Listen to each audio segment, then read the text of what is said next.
We were sitting in the attorney's office for Mom's will reading when the lawyer asked my sister, "Before we begin, what were your mother's final wishes for burial?" Rachel froze. For 3 years, she told the family she was Mom's primary caregiver, posted photos at Mom's bedside, started a GoFundMe that raised $11,000. In reality, she visited 4 times, 1 hour each. I was the one who actually moved in, who slept on Mom's floor and carried her to the bathroom when she couldn't walk. But Rachel had voice recordings. Mom screaming that I was poisoning her, that I stole her jewelry. Mom had dementia, didn't know what year it was, but Rachel played those confused rants for every aunt and cousin until they stopped taking my calls. Now we sat in a room together, Rachel in the center chair, me in the corner, the family watching, and Rachel didn't know the answer. She wanted. Rachel glanced around the room. She told me she wanted to be cremated. Aunt May frowned. Cremated? Ellen always said she was terrified of fire, even as a girl. Rachel's smile tightened. Maybe she changed her mind. At the end, she didn't. I said quietly. She wanted to be buried in her garden, under the roses. Aunt May turned to me, then back to Rachel. You were there every day. You didn't know that? Mr. Huang cleared his throat. Let's continue. Your mother left specific items to specific people. Rachel, she mentioned a blue notebook with all the details. You have it? Rachel nodded quickly. Of course. I just didn't bring it today. My Huang smiled. That's fine. You can tell us from memory. The wedding ring. Who did she want to have it? Rachel's eye twitched. She told me she wanted it to stay in the family. Which family member? Silence. I don't remember exactly.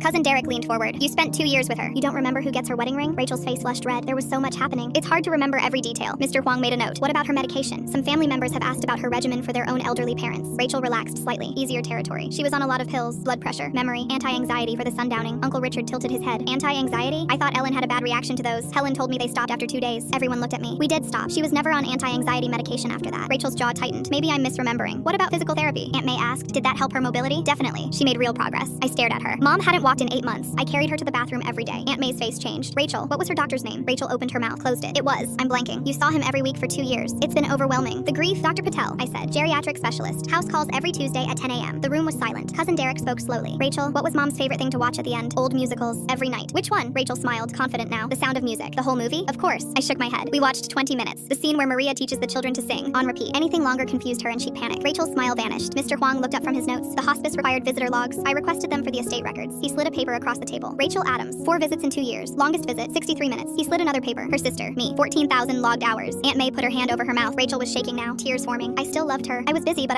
there's more. Mr. Huang opened his briefcase. Your mother left me copies of certain pages from the blue notebook for safekeeping. He pulled out papers, started reading. Rachel visited today. She thinks I don't remember afterward, but sometimes I do. Rachel went white. She leans close and whispers things. Says my pills look different. Asks if I'm sure my other daughter isn't stealing from me. She shows me my jewelry box and says things are missing. Aunt May's hand dropped from her mouth. Then she takes out her phone and starts recording after I get upset. Complete silence. She makes me scared on purpose. She wants me to say bad things about my baby. I try to fight it, but my brain gets confused and the fear takes over. I'm writing this so someone knows. Rachel is using my broken mind to turn them against each other. Rachel stood up. She had dementia. She didn't know what she was writing. 2 physicians confirmed capacity. She wrote this during lucid periods. Aunt May turned to Rachel, her face twisted with disgust. You made her worse. You tortured your dying mother so you could record it. I didn't. It wasn't. You made her afraid of her own daughter for $11,000 for Instagram photos. Rachel looked around the room, searching for a single sympathetic face. She found none. Rachel contested the will. She lost. Aunt May calls every Sunday now. Mom wanted to be buried in her garden. I planted the roses myself.